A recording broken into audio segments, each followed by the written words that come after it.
What is up, everybody? So, Joel and I teaching a class this weekend, and we're knocking out some YouTube videos. So I'm going to make him answer some questions for my page here. You've got questions, we've got answers. Yeah, Joel, I haven't told him this. I just want to hear his reaction, and I think this question is a banger. I actually really like when you guys drop these questions, by the way, because they make for very good videos. So the more questions you drop in regards to training, the better these videos are. So the question is this. So what is the next step in training when you start pushing the speed and your time is matching the leaders, but your hits are not? How do you get to train, or how do you train to maintain the speed but tighten the groups?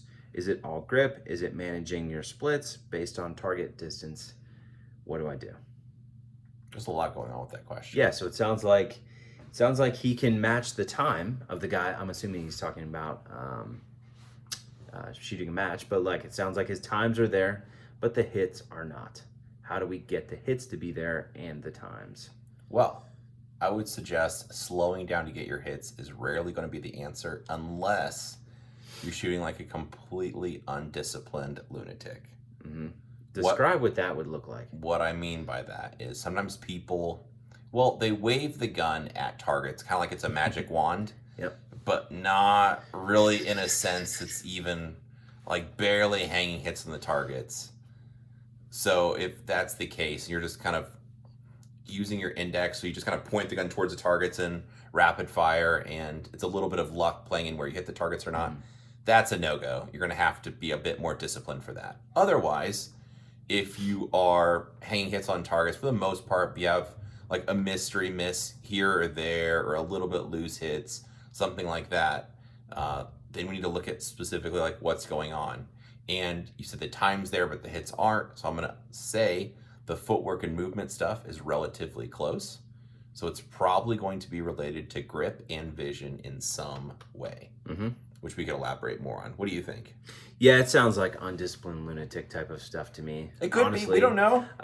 Yeah, I mean, if the times of the top dudes in the match are being matched, but the hits are not there, it's like you're going probably faster than what you are, able to hang hits on targets, like Joel said. So would you recommend slowing down? I would say no. Right? Unless there's some like super crazy stuff going on. But I think looking at very, very specific things to try to get those hits, at least somewhere on the target, is going to be the thing that I would say to look at. I will say that, if you're going that fast, it's like, I think you've got a lot of the work out of the way in terms of the speed, especially if you are fairly comfortable doing that. It's like, that's actually pretty damn hard. And so it's good that you have that piece out of the way, in my opinion. So probably what you need to start looking at is, are you getting appropriate confirmation levels on the target? Like, are you seeing enough of the sight on the target?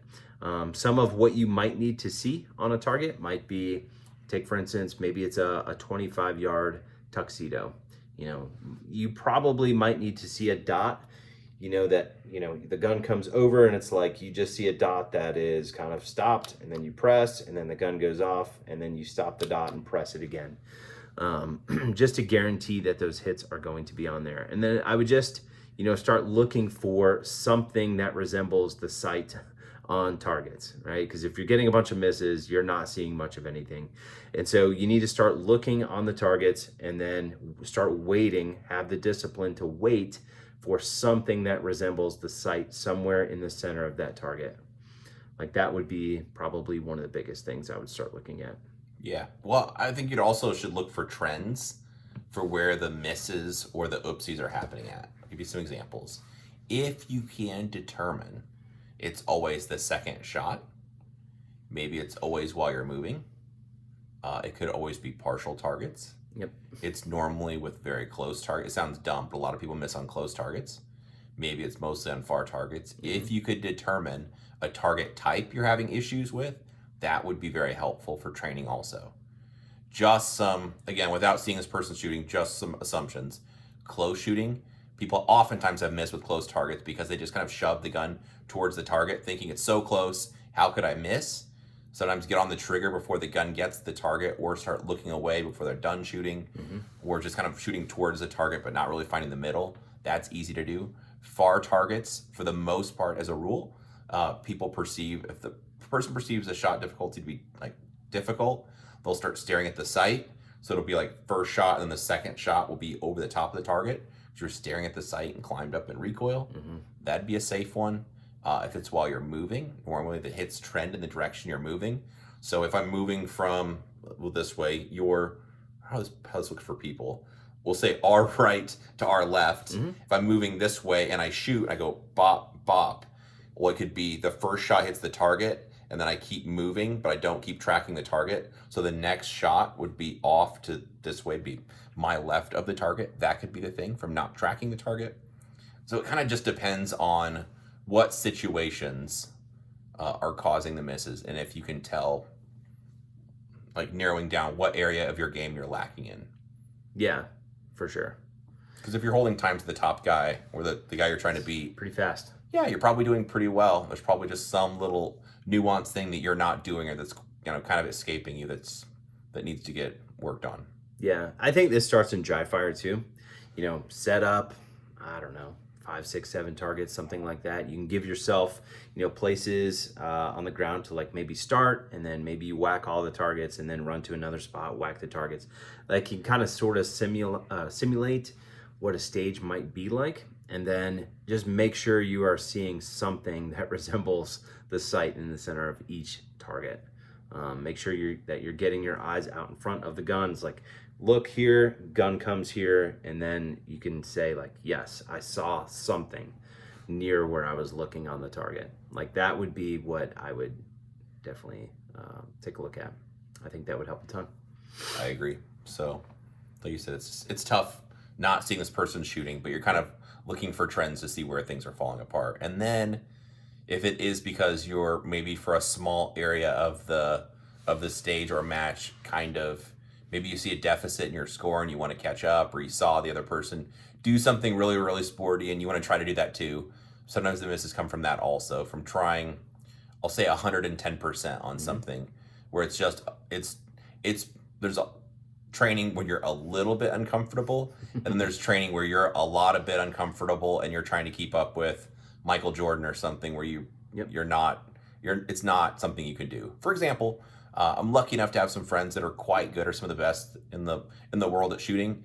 And for example, Ben Steger, I'd be squatted with him at matches, and I could watch Ben do an activation sequence, or shoot a distant target, or whatever, fill in the blank, a shooting challenge, and I would just look at it and be like, yeah, I can't do that. I'm not going to try to. Yeah, he's actually infuriating to watch. Yeah, but it'd be something where he shot this in the move, and I'm like, nah.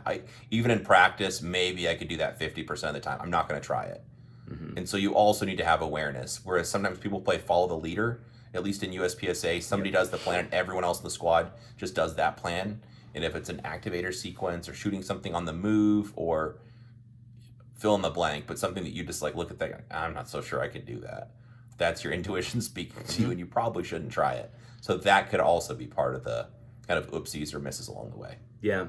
Lastly, I would say like what you set up in your live fire practice needs to validate what you're aware of in terms of what your performance is, right? Like how you would perceive your performance, like what Joel is saying, right? So like set up stuff, that like set up the conditions to test this stuff in your live fire practice.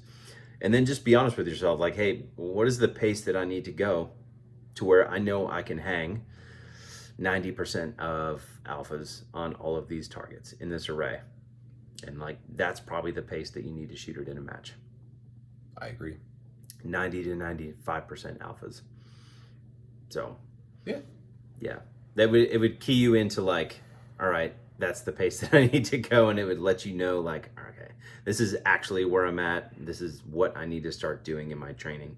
So I think you would figure some stuff out doing that stuff. But yeah, True. That's what I would say without seeing this person shoot. I like it.